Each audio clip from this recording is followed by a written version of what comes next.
Hello everyone, so today we are back with our third lecture, which is of the chapter 1 of class 12 history, which is Bricks, Beads and Bones, the Harappan Civilization. So let's continue. So if you have not watched our first and second video, go ahead and watch the videos because I will be giving it in the description below.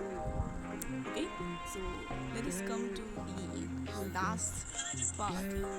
last part of where we have left. Okay, we have done everything about these all things. These things I've done. Let me find it. This topic was done. This topic was done too. This topic was done too. We are left with the last one. Yes, the problems of piecing together the past. Okay, so here we find that Harappan receives where we couldn't read it. Okay, because we didn't know about what kind of language they basically used. Okay, so now and also okay, most of the things were made of organic materials. Okay, like cloth, leather, wood. Okay, and they are decomposed. Okay, now the things which were left with us were only things that were made of like non-perishable materials. Okay, like stone, burnt clay. Okay, etc. Now these founds are basically accidental. Okay, they are not typical in nature. Okay, now classifying the finds. Okay, here we basically find that how archaeologists, okay, they're like recovering the artifacts. Okay, it's just the beginning of the archaeological enterprise. Okay, so the archaeologists then they basically what they do, they classify the finds. Okay, and and then like materials uh, like stones, clay, metal, bone, ivory, etc. And the second one is basically in the terms of function.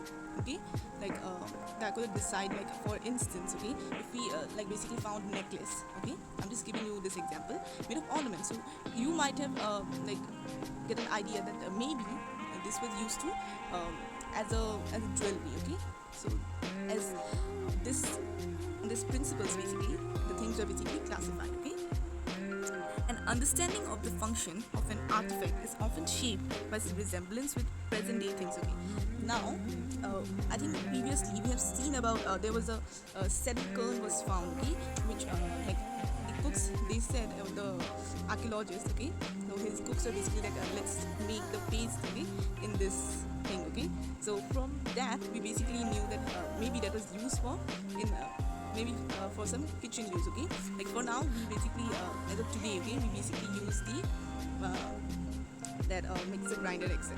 Okay, in older times maybe these kind of things were used. Okay, now uh, like as I've given you the example of a necklace. Okay, even if you see a necklace today, okay, you may see that we basically like use it as a jewelry. Okay, even today.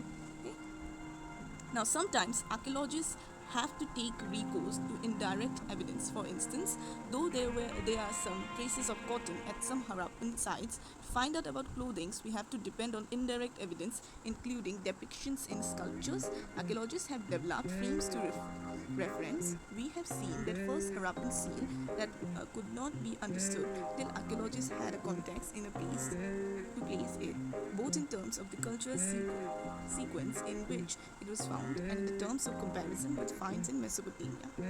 Okay, here basically we're talking about that okay, the historians they basically used to take the resemblance they basically used to take some help from the indirect sources like sculptures and all.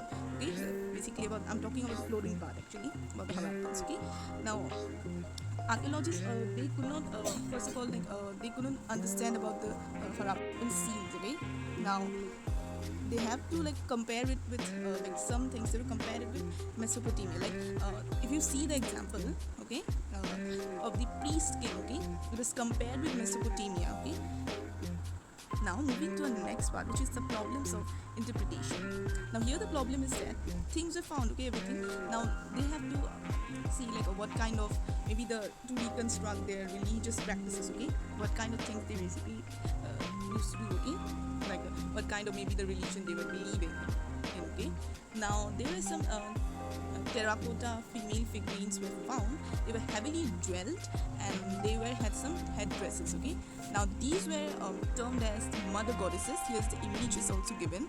This image I'm talking about. Okay, now what happened is like there were basically a raised stone, okay, statues were basically found, okay, which was in a standardized posture, okay, and it was a like statue of a man, okay. Now this was compared with the Mesopotamian civilization. It was given the name of the priest king, okay. It was also there in Mesopotamia, okay. Now talking about, there was another thing called great bath, okay. I think an image of great bath was given in the previous part of it. You may check it on your books, okay. Now the great bath and fire altars, okay, they're basically found in Kalibanga and Lothal, okay. Now and plant and animal motifs also found, okay. Now there was a, I think about a one horned animal was there, which was called unicorn, okay. Maybe it was a mythical creature or something, okay. Now there was another yogic seal was found. I think this is the image, yes. Now this yogic seal was basically, there was a confusion in the seal, okay, like what basically it is like depicting to. Maybe it was a proto Shiva. So proto Shiva is basically the old form of Shiva, okay. Now some say no, it is not the old form of Shiva. Then some referred it as shamans, okay. Now there was also some cubical structures were found. I think this is the image, okay. Now here also some confusion were made, okay, like where these were the lingas are basically referred to the Shiv lingas, okay. So where this Shiv lingas, or maybe some sort of game, okay, kind of like we had this game, kind of a chess game maybe. So here's the image you may see, like it's kind of like a game, but it's also like a Shiv linga, okay. So this was confusion that was there. So with this we have completed this entire chapter. I hope you have understand this chapter.